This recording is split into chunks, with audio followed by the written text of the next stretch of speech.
Lep pozdrav, dragi moji. Evo, danes sem na našem čudovitem travniku. Trave so polne v svojem semenu, veliko je rastlin, veliko je čebelic in med njimi sem našla tudi pravo rumeno lakoto. Rumena lakota je tale rumena rastlinica, ki takle rumeno cveti. Raste praktično na vseh travnikih. Ima pač mogoče nekoliko bolj rada kakšne obronke, najdete jo tudi ob kakih cestah, drugače pa bolj take negnojene, suhi travniki.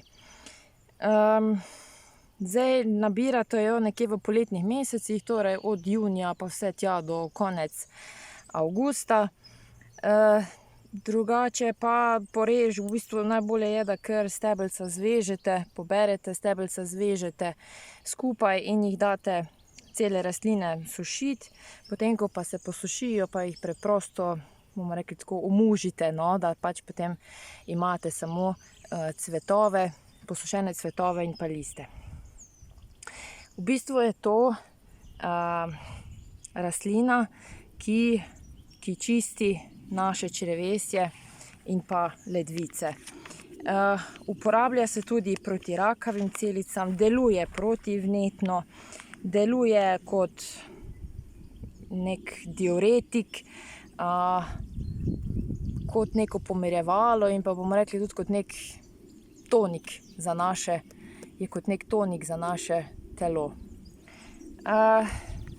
Čaj, pripravljen iz te rastline, kot sem že povedala, je predvsem znan po svojem diuretičnem in pa detoksičnem učinku. Še posebej dobro vpliva na delovanje ledvic, jeter, trebušne slinavke, črevesje in nekako prečisti škodljive snovi, ki pač upočasnjujejo in pa motijo delovanje črevesja.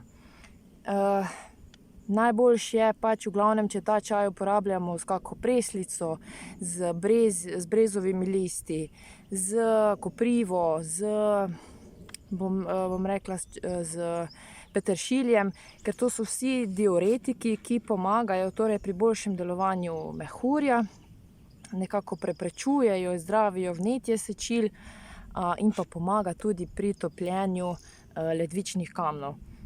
Torej tudi nekako, če se nam zdi, da nam zastaja voda v telesu, si jo pripravimo.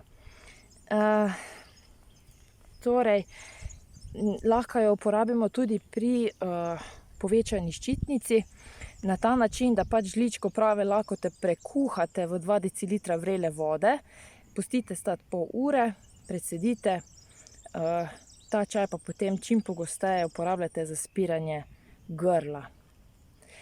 Drugače pa se čaj iz prave lakote uporablja kot poparek in spijete lahko nekje 2 do 3 skodelice na dan.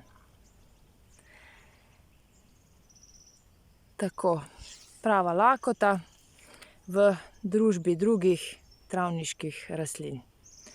Veselo nabiranje, pa lep pozdrav!